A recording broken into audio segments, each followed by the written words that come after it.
I'm Jimmie Johnson, and welcome to the Stay the Course podcast.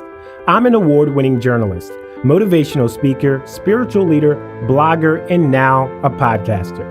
In this podcast, my hope is to introduce you to some of the most influential thought leaders around the globe, all here to inspire, uplift, and motivate you to fulfill your purpose and make a difference on this earth. You're called to stay the course.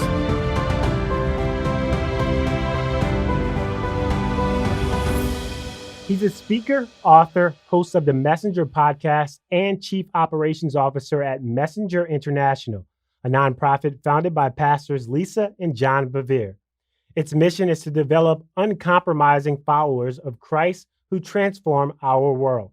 Today's guest is also a loving husband and father to 4 kids and the eldest of 4 brothers. In his spare time, he's an avid reader and writer. And in just a few months, he's releasing his first book titled Saints Becoming More Than Christians. In fact, you can pre-order his book right now on Amazon.com. Let's welcome Addison Bevere to the Stay the Course podcast. Jimmie, it's so good to be on here, man. Thanks for having me on. Addison, I'm glad we were able to make this interview work because for a little while, I wasn't sure if this was going to happen because of Hurricane Dorian lingering off the coast of Florida. But thankfully, God spared us. But unfortunately, our brothers and sisters in the Bahamas were not as fortunate. And our thoughts and prayers go out to the beautiful people of the island nation. My wife and I, along with friends, have, pledged to help out in any way we can in the recovery process. In fact, if you're listening to this podcast today, you can head over to our Instagram and Facebook page at Stay the Course Podcast to find out how you can make a difference. So with that being said, hey, Addison, I'm elated to have you on the show today. Now, in preparation for this interview, I listened to the Messenger podcast, Sons and Daughters podcast, and obviously stalk your social media pages to kind of just get an idea of, the topics that you've talked about over the last few years. And man, you had a lot of insightful conversations that I'm just happy to have you on the show today and to really dive into those as well. You did your homework, Jimmie. Absolutely.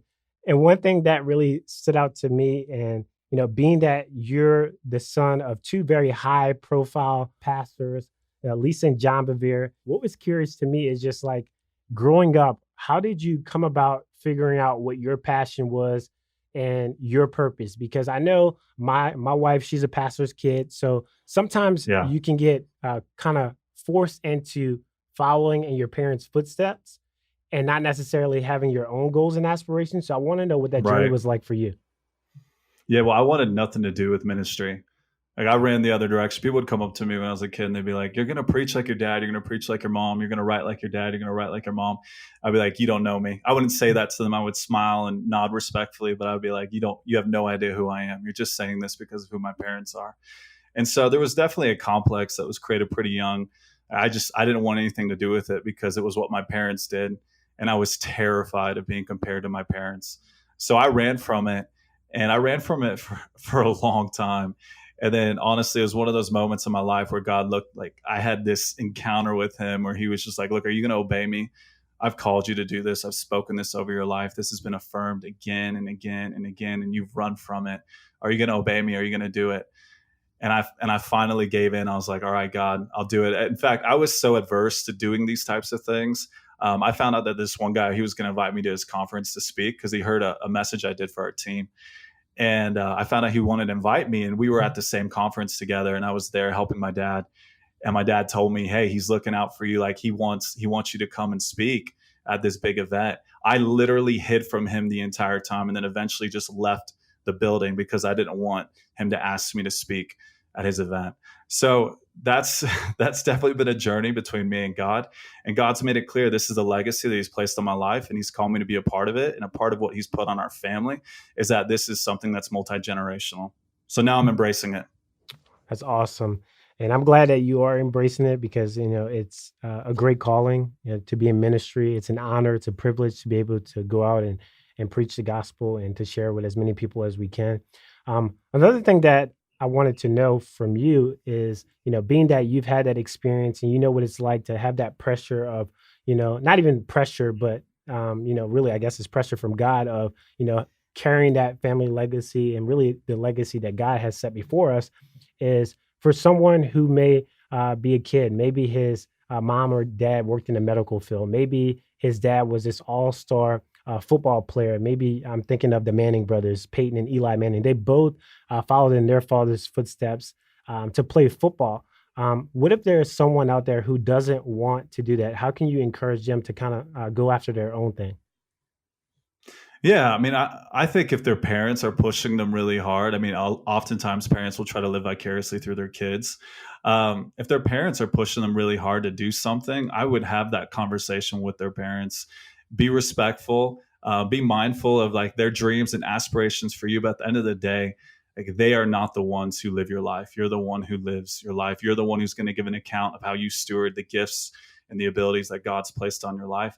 I was blessed to have parents who said, "Look, we want you to do whatever God has for you. If that means you go into law, great. If that means you go into the medical field, great. If that means that you do something similar to what we do, then great." But they just wanted me to discover what God had placed on my life and what that would mean for me. So I would encourage people, hey, everything like this should be done within the context of relationship, context of conversation. So have that conversation and go from there. Awesome, awesome. So, what is your passion? I know that you work for Messenger International and you're the chief operations officer, but what is your passion within what you do and things that you want to do outside of that? Yeah, no, that's a great question. Um, so I grew up in church. I've been in church since since before I could walk. I think I learned how to walk in the church, cut my teeth on the pews. So this it's what I've known my entire life.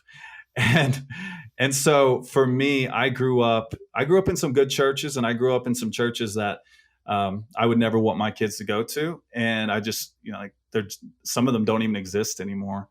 And something that turned me off, like, specifically in my teenage years to church, was this idea that we've made God way too safe. And because of that, I feel like a lot of the younger generations are disillusioned with faith. And so since we live in such a consumeristic world, I'm going to use consumeristic terms. So my passion would be to not undersell the gospel and to not preach or peddle a small God. And I feel like that's one of the great disservices that we've done as a church. A.W. Tozer, who's one of my favorite authors, he wrote one time, he said, "A low view of God is the cause of 100 lesser evils." And I actually think he's understating the truth. I think a low view of God is the cause of every lesser evil in our world. That's And good. if you study humanity, if you look at the breakdown of humanity, and you see this brilliantly laid out in Paul's letter to the Romans, in Romans 1, when he's describing the human condition, when we went awry, when things started to fall apart, is when we made God into something that was a reflection of us, as opposed to allowing us to be transformed into his image. When we said, you know what, we want to worship the creation rather than the creator. And then everything else, all the brokenness of our humanity, is a byproduct of that decision. So I think if we as a church, if we're going to discover the fullness of what God has for us in our generation, we have to start by rediscovering who God is and wrestling with the otherness of God, realizing that he's not the personification of what we like best about ourselves. He is something other than we've ever known, ever seen, and is only by his Spirit, as Paul writes in 1 Corinthians 2, that we can come to know the deep things of God and really know him as he is. Wow. Very insightful. Clearly, you're a reader. you, you know, I do. I love reading, man. I've always had a passion to read. My mom got me reading really young, and it's just one of those things that it's definitely become a part of who I am. one thing that you wrote, because I asked pre-interview questions before having anyone on the podcast, because that kind of allows me to know, one, do they have substance, and two, what can we potentially talk about? And one thing you wrote is, I don't think purpose is discovered. I think it's cultivated. Could you expound upon that? Yeah, no, absolutely. So I talk to a lot of young people. I'm 33. So I'm like in the heart of that millennial generation. And I lead a lot of people in their 20s and a lot of people in their 30s. And the big question is, like, everyone's searching, I want to know what my calling is. And I feel like, and obviously you have a podcast on this for a reason, like people want this question to be answered. Yeah. But unfortunately, I think the way people navigate it, limits the scope, limits their understanding of the scope of what God wants to do in their lives. And so what I mean by that is your calling isn't limited to a single expression. Every single day, every single week, every month, every year of our lives has significance. And so how we steward our lives today will determine what our calling, the expression of our calling, looks like tomorrow. So I don't view discovering your calling as something that you can check off a list. Like, I want to go to college, I want to get married, I want to have kids, I want to discover my calling.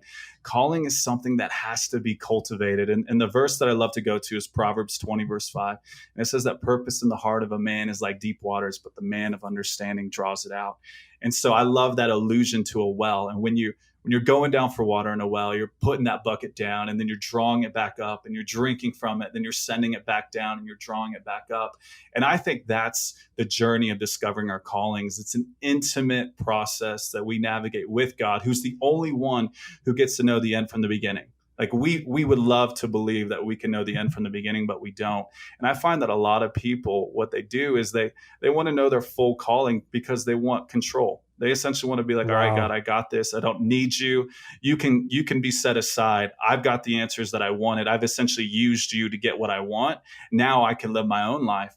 And I believe the way God does this with us is he's like, no, I want to journey with you. And the reality is today, there are things that you can't understand about what I have for you 10 years from now, 20 years from now, 30 years from now.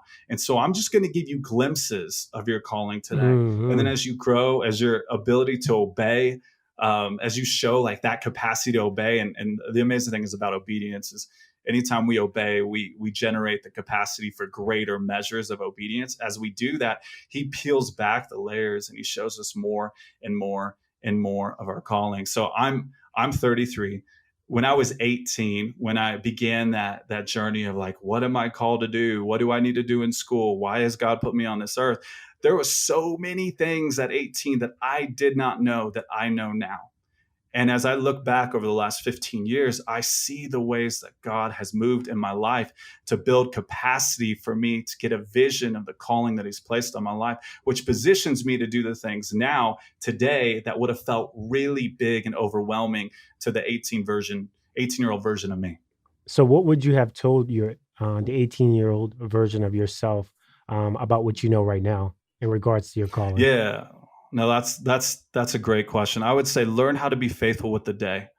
When you learn how to be faithful with the day, you learn what it means to be faithful with the week, then the month, and the year. But I love what Tolkien, one of my favorite writers, he wrote. He said, "Little by little, one travels far."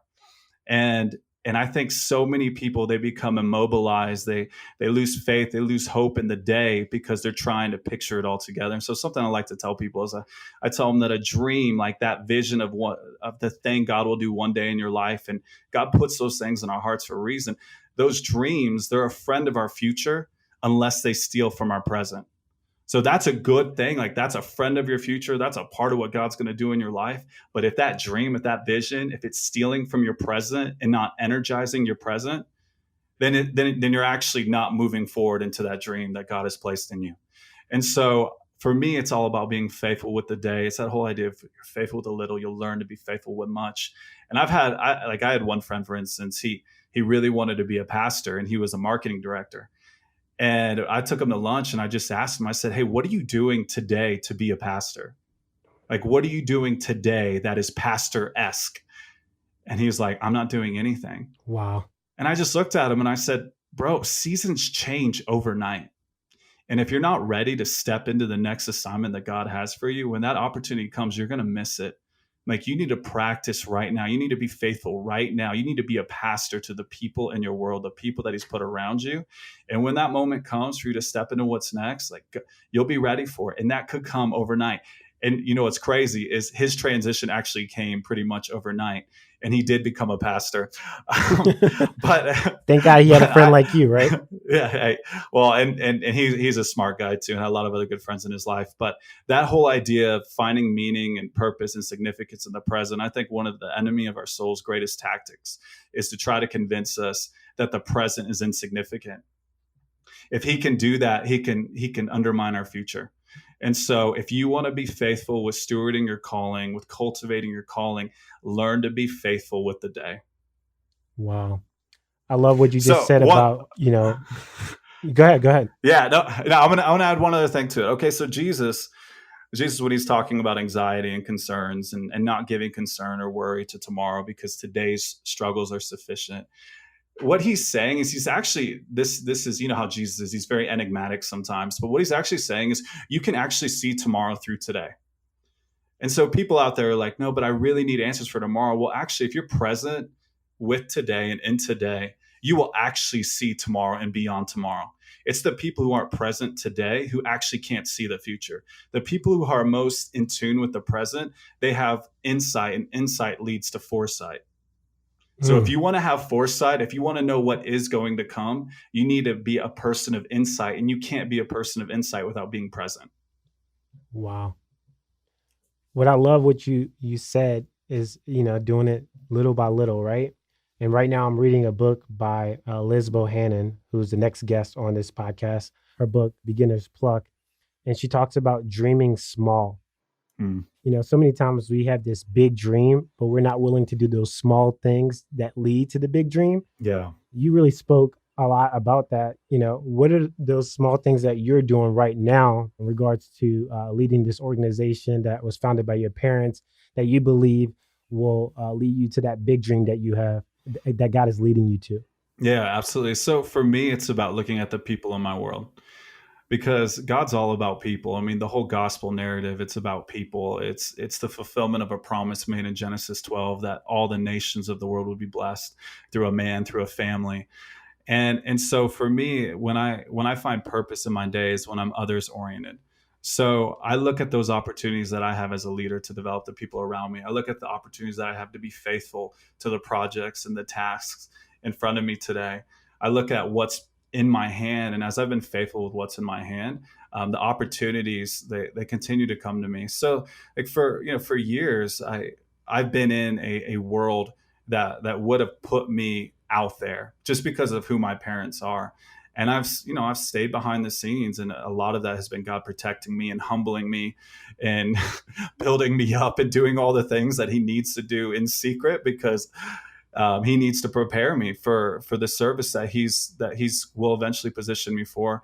And so the faithfulness with being in his word and reading and studying and practicing these ideas with my family, first and foremost my family. I heard a marriage counselor one time say, he said, if the gospel isn't working at home and you're in ministry, you just need to shut up and sit down. Mm.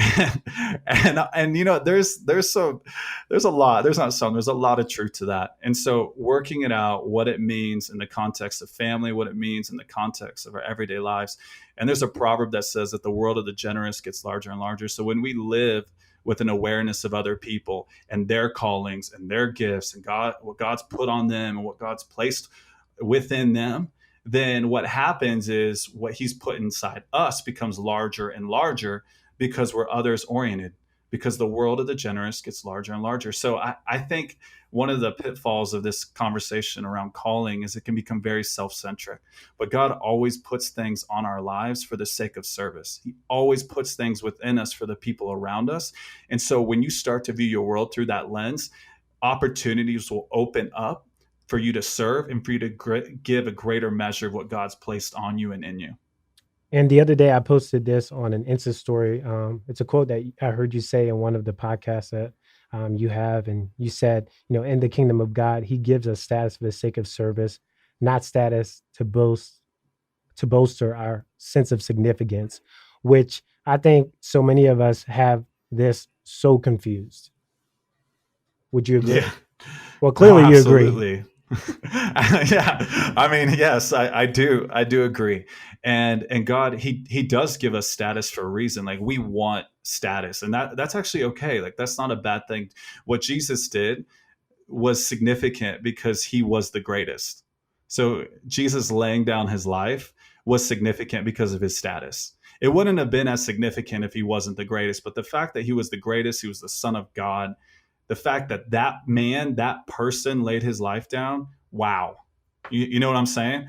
But but we got to be careful with status, because there's a part of us, like we were created for glory. John 17, the high priestly prayer, it points to this idea of a glory that we were created to know, we were created to reveal in this world. And so we can get it twisted. We can start to pursue glory through I'll call them the idols of our world, sex, stuff, and status. None of these things are bad things, but they become bad when they're not in their right context, when they're not serving a greater master. So I would tell people out there, like, look, that desire that you have to influence people, that desire you have to contribute, to communicate, to lead, whatever it may be, that's not a bad desire. But ask yourself, am I desiring this because I want to bolster some sense of significance? Or am I desiring these things because I want to achieve a greater measure of service? That's so good. So good. So, I know each of us have these like pivotal moments in our lives where it could be this tragedy to triumph, or triumph to tragedy. What has that been like for you? I know you said that there was a time where you felt like God, tried to stir you in what seemed like the opposite direction of what you intended. Are you referring back to when you really didn't want to have any part with ministry? Yeah, that was it. So what happened is I went away. I was doing school. I was doing all of that, and then God said, "Hey, now I want you to come serve messenger. I want you to serve under your parents." And I was like, "That's the last thing that I want to do right now." And He's like, "No, this is the best thing for you." So I came here to messenger. I started working here, and I had a lot of favor. I had a lot of favor with my leaders, and in fact, within 5 months of me working here, my manager went to his manager and said Addison and I should switch places. And this guy was 20 years older than me. He's like, he should be my leader. He should lead this team. And they came to me and they said, "Hey, we want to do this." And I was like, "No." And then 3 months later, they came back to me and they're like, "Well, you don't have an option anymore. We're going to do this." And so I was given a lot of responsibility very young. And then I was 20, let's see here, I was probably 26, 27 at the time. And I was now the COO of Messenger International. So I'd gone through several promotions and I was now the COO. And honestly, I felt very unqualified to be the COO. But I felt somewhat safe because I had a CFO alongside me who was 10 years my senior and in many ways was my mentor. And in the season of my life, I was like, all right, God, this is where God really started to minister to my heart and was like, it's great you've been serving behind the scenes, but I want you to start speaking. I want you to start sharing what I've been doing in your life, what I've placed on your heart. And I got to the point, I remember I was in my garage. I remember exactly where I was. I was in my garage. I was about to walk inside. And God was like, "Are you going to do this?" And I was like, "Yes, I will do it." And then I opened the door and I walked inside. Okay, I'm not kidding. Like 1 week later, that CFO resigns suddenly. I found out about it after the fact. It wasn't a great situation, and it rocked me. It Mm, rocked me because I already didn't feel qualified to be COO. Now I found myself as COO and CFO because I had to step into that position of an organization that does work in almost 100 countries. We had 3 offices in 3 different continents. We have over 100 contractors, 40 to 50 team members at the time. All of these things here at the headquarters, all of these things I felt responsible for. And I made it all about me. I made it all about my deficiency and my lack. And I was like, "God, I told you I would start doing this other thing. And now I feel like you've thrown me in the opposite direction. Instead of now having capacity to share, to write, to speak, I find myself hardly keeping my head above water. I was I was awake 3 days. For 3 days, I didn't sleep at all after this happened. And I came into the office, it was 2 a.m. in the morning. I couldn't sleep. So I was like, I might as well try to work. And God, throughout this time, just kept giving me Psalm 121, Psalm 121, Psalm. And I was like, "God, I'm so sick of you giving me Psalm 121. Like, He wouldn't give me peace. He wouldn't give me any kind of comfort. All He would give me was Psalm 121. And, it's only 8 verses. And I'm like, "Oh, God, like, please, like, give me something that tell me it's going to be okay. Like, tell me I'm going to survive this." And then it was like 2:30 in the morning. I was at the office and my phone buzzed. And I looked down. I'm like, "Who's texting me at 2:30 in the morning?" Well, one of my friends from Australia who had no idea what was going on in my life, who I hadn't spoken to in a couple years, messaged me. You know what he sent me? Psalm 121, Oh, all wow. 8 verses. That Confirmation is from all God right there. that is all he sent me. That's it. And I broke, Jimmie. I broke. I just started bawling. And I remember that day when I was leaving the office, I was driving home. God asked me, he's like, why did you have Psalm 121 memorized? And I was like, I don't know. And I had to really think about it. And then I remembered when I was in third grade, I did a speech competition. And I memorized Psalm 121 for the speech competition. And God showed me, he said, when you were in third grade, I knew what you would go through when you were 27. And so I wrote Mm, this on your heart for this moment in time. And I think that's just such a beautiful picture of how God does calling. Like we don't see how all these pieces fit together, but since he does see the end from the beginning, he is preparing our hearts and our lives for things that we can't even understand in the moment. And that's why if we're faithful with the moment, if we're faithful to trust him, to lean into the work, to lean into the tension of the struggle, he will do things in us that will prepare us and position us both in the season that we find ourselves in now and also for what's to come. wow. I believe in that season, God was just stretching your capacity. And there's an amazing message from Pastor Brian Houston at Hillsong Church that talks about that. And when you were talking about, you stepping in a position where you felt you were unqualified, you didn't really have the years of experience to step in this position, and just God just doing what only God can do, and raising you up, and showing you that it's not by your might, it's by mine. I think that's the beauty of our God. It is. And you know what's wild, Jimmy? So I was so upset with God in this season because, like, God, I didn't want to speak. Like, I didn't want to do that. I didn't want to write. I didn't want to communicate. I wanted to be behind the scenes. I didn't want to be involved with any of that stuff. And then I finally yield to what you're speaking to me. I finally yield to it. And when I yielded to it, I actually, like, there's a bit of excitement and hope and, like, okay, I'm going to do this.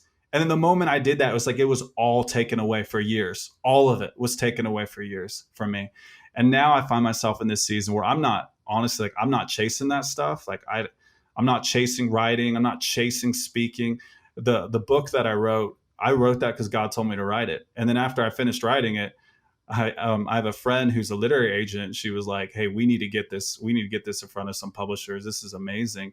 And but it's not like, I wrote it to get published. And the same thing with speaking. What's wild, I'm actually speaking for that man that I ran from, that I hid from all those years ago. I'm speaking for him in March for his event.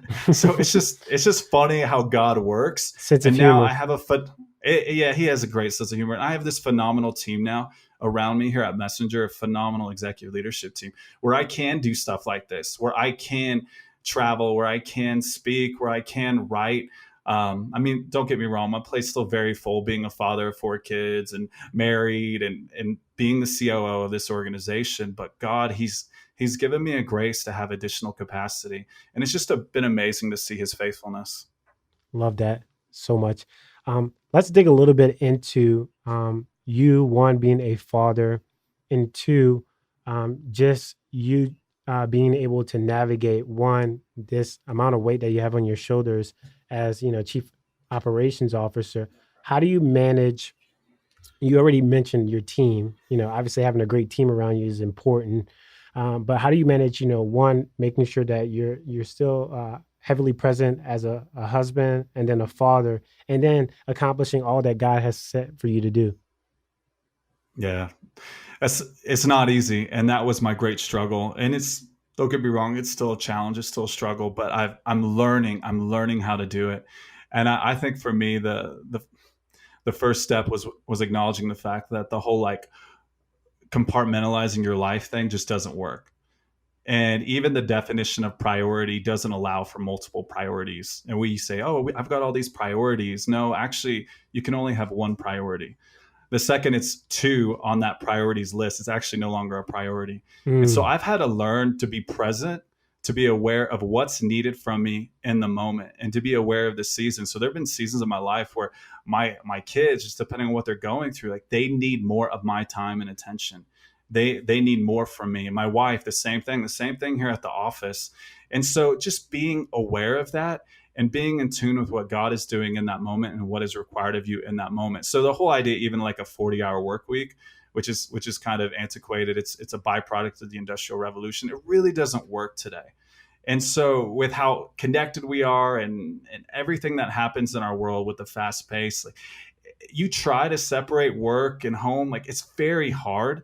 What Talk Because about it. those lines can get crossed so easy with a little buzz on your phone or a thought that you have or whatever. And so what I have found is I have to be present wherever I am, whether it's at work or at home, and I have to be aware of what's most needed from me in that moment. And by doing so, I find peace by being involved with what's most important in that moment.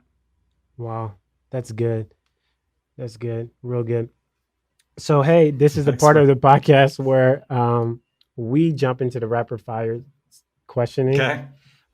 We can talk for days, man. You have a lot of knowledge and wisdom for such a young dude because you're still in your 30s. Had you been 40, I probably called you old, but you're young still. So we're I gonna, feel like I'm right on that precipice. Like I'm getting a little too close to being in that old category. A little too close. yeah. No shots fired there. No shots. No shots fired. Well, anyway, the goal for this segment of the podcast is really for you to answer these questions as quickly as you can. I call it the rapid Okay. fire round, but honestly, the past few episodes, it has not been so rapid fire. So let's see if we can make it happen this time. So question number 1 is, if you could buy yourself anything, what would it be? Like money's not an issue. No, money's not an issue. I would buy myself, for me, right? Like this is Yourself. altruistic. This is for me personally. Okay. I would buy a massive ranch. Nice. I like that idea. Yeah, that's what I would do. Number 2, if you could only speak one word today, what would you have said? Yes. Yes. One word. Yes. Yes. I would have Yes. said hungry. Hungry. Gotta eat. Gotta eat. Leading into that one. Number 3, pancakes or waffles? Pancakes. Number No question. Number 4, what's the last spontaneous thing you did? The last spontaneous thing I did is actually something that I planned. I bought a ticket to go see I know that sounds like I'm contradicting myself. The last spontaneous thing is something that I planned. I bought a ticket to fly in real quickly to see my grandma in Orlando. I'll be there for less than 24 hours. But I'm just flying in to spend a day with her and then flying back. But I just got online. I bought a ticket so I could go see her because I was like, man, I haven't seen her in almost a year and I really need to see my grandma. Love it. Love it. People go see your So grandma.